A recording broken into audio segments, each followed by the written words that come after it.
2월 20일 화요일 패밀리데이 연휴가 끝나고 일상으로 돌아온 첫날 엘버타주가 투어리즘 앤 하스피탈리티 스트림, 즉 관광 및 접객 프로그램의 세부 내용을 발표했습니다. 인기 많던 주정부 이민 프로그램이었던 AOS를 지난주에 갑자기 중단하면서 많은 사람들을 충격에 빠뜨렸죠. 그리고 AOS를 중단한 대신에 개시하겠다고 발표한 관광 및 접객 프로그램의 세부 내용을 전격 공개했는데요. 거두절미하고 내용을 함께 살펴보도록 하죠.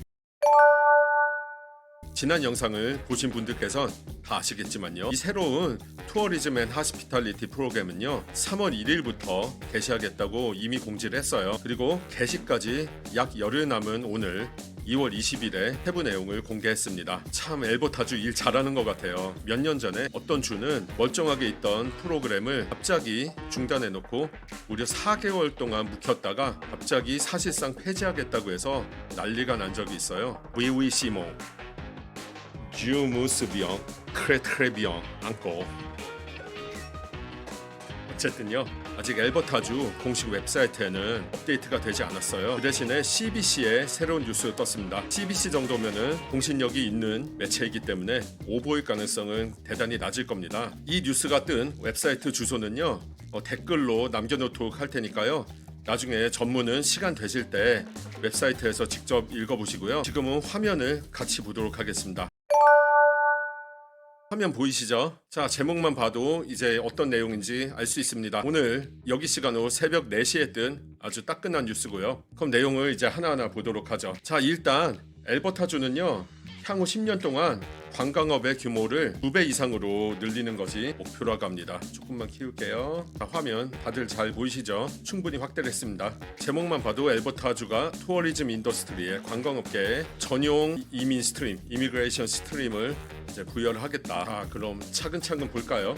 네, 일단 첫 단락을 보시면요, 엘버타는 향후 10년 동안 관광업 규모를 2배 이상으로 늘리는 게 목표라고 하고요. 이를 위해서 부족한 노동력을 충당하기 위해 관광업 전용 프로그램을 신설하기로 했다고 합니다. 전국 관광업 관련 단체인 투어리즘 HR 캐나다에서는 이 프로그램을 눈여겨보고 있고 더 광범위하게 확대되기를 기대한다, 이렇게 얘기를 하고요. 기존의 서스캐치원주에서 유사한 이민 프로그램이 있었는데 그것보다 더 큰 규모로 진행할 생각이다, 이렇게 얘기를 하고 있고요. 밑에 가서 조금 보면은 그동안 관광업은 석유나 가스 인더스트리에 비해서 급여가 낮다는 인식 때문에 로컬 인력 충원에 어려움을 겪었고요. 그리고 호텔도 구조적으로 인력난에 시달렸다고 그렇게 얘기를 하고 있고요. 보면은 이미 캐나다의 관광업 분야에서 일하는 사람들을 이제 외국인 노동자들, 템퍼러리 포린 워커를 대상으로 할 거고 18개 직종을 대상으로 할 거라고 합니다. 그리고 아래 보시면은 중요한 내용들이 있어요. 자, 이 부분 우리가 관심이 많을 만한 부분. 자, 템퍼러리 포린 워커가 자격을 받으려면요, 신청 자격을요, 최소 6개월 동안 투어리즘 앤 하스피탈리티 업계에서 일을 해야 되고요. 그리고 승인받은 고용주에게서 퍼머넌트 잡업퍼, 그러니까 정규직 잡업보를 받으면은 신청 자격이 있다고 합니다. 그리고 조금 더 내려가서 아래를 보시면요, 또 중요한 내용이 있는데요, 이 부분이에요. 2023년에 엘버타주는 주정부 프로빈시얼 노미니 프로그램으로요, 주정부 이민 프로그램으로 9,750건이죠 9,750명의 신청자를 받았다고 해요. 2024년에는 이게 약 10,000명 정도였어요. 그러니까 올해 TO가요, 그 TO 중에 8%에서 10% 정도를 이 프로그램으로 뽑을 거다, 이게 현재 계획이라고 합니다. 그러니까 대충 계산을 하면은 800명에서 1,000명 정도 말할 수 있죠. 제가 지난번 영상에서도 말씀드렸지만 예상대로 인원이 상당히 제한적이에요. 그렇게 많지가 않죠. 물론 이 프로그램이 어떤 결과를 보여주느냐에 따라서 인원은 더 늘어날 수도 있을 겁니다. 그리고 특이할 만한 사항은요, 나이 제한이랑 언어 능력 관련 내용이 아직 없습니다. 이게 아직 뉴스 기사 수준이라 그렇게까지 자세한 내용이 안 나와서 그런 걸 수도 있고, 아니면 아예 제한이 없을 수도 있는데요. 일단 여태까지 경험과 선례를 봤을 때는 영어는 직종에 따라 CLB 레벨 4에서 5 정도만 요구하거나 아예 요구하지 않을 가능성도 있습니다. 나이 제한도 아예 없거나 널널할 가능성이 높고요. 이거는 반드시 알아야 될 필수적인 사항인데요. 이런 부분에 대해서는 나중에 엘버타주 공식 웹사이트에서 공지를 하면은 그때 확인을 하시면 될 것 같습니다. 자, 그러면요, 이번에는 아까 언급됐던 직종에 대해서, 대상 직종에 대해서 알아보도록 하겠습니다. 이번에도 화면 켜고 함께 보도록 하죠. 엑셀로 급조를 해가지고 별로 가독성이 좋지 않은데요, 양해 부탁드릴게요. 이 영문으로 된 직종은요, 그 CBC 뉴스에서 그대로 퍼온 거예요. 쭉 보시면은 18개가 실제로 있고요. 하나하나 다 읽진 않을게요. 대충 보시면은 레크레이션, 스포츠, 피트니스 분야 프로그램 리더, 강사, 숙박 서비스 매니저, 레스토랑 및 식품 서비스 매니저, 이렇게 좀 급여가 센 부분부터 제가 색깔을 칠한 부분들은 비교적 숙련도가 낮거나 한국인들이 도전할 만하다고 생각이 되는 그런 부분들을 좀 했는데요. 정말 인기가 많은 쿡, 요리사라든지 호텔 프런트 데스크 직원, 식음료 서버, 푸드 카운터 직원, 청소원, 이런 직종들이 보이죠. 이렇게 18개가 있고요.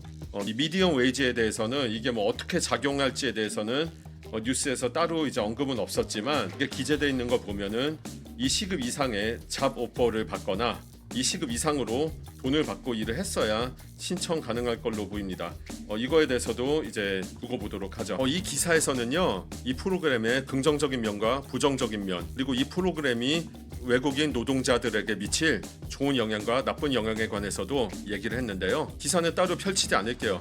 읽어보면은 우리도 충분히 유추할 수 있고 납득할 만한 부분인데, 대표적으로 이제 보면요, 외국인 노동자가 캐나다에 자리 잡기 위한 경로가 늘어나는 것은 아주 좋은 일이다. 하지만 고용주가 피고용인의 이민 과정에 대해서 더 많은 파워를 가지게 될 거기 때문에 이거는 부정적일 수도 있다, 이렇게 얘기를 합니다. 즉 한마디로 말하면 고용주들의 갑질이 심해질 여지가 있다, 이거죠. 우리는 이미 잘 알고 있는 부분이라고 생각이 듭니다.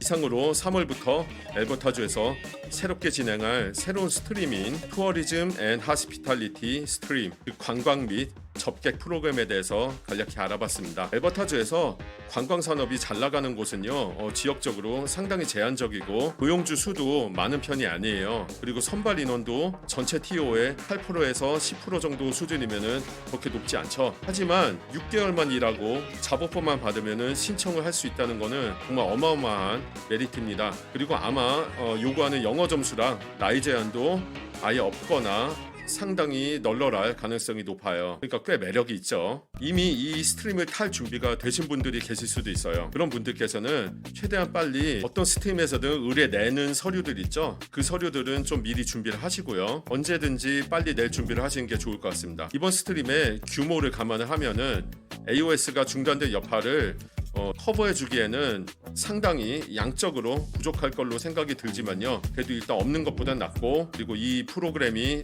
정말 잘 될 경우에 확대가 돼서 우리 이민 희망하시는 분들께 좋은 기회로 다가오기를 기원하겠습니다. 이번에도 영상 시청해 주셔서 감사합니다. 다음에 또 뵙겠습니다. 감사합니다.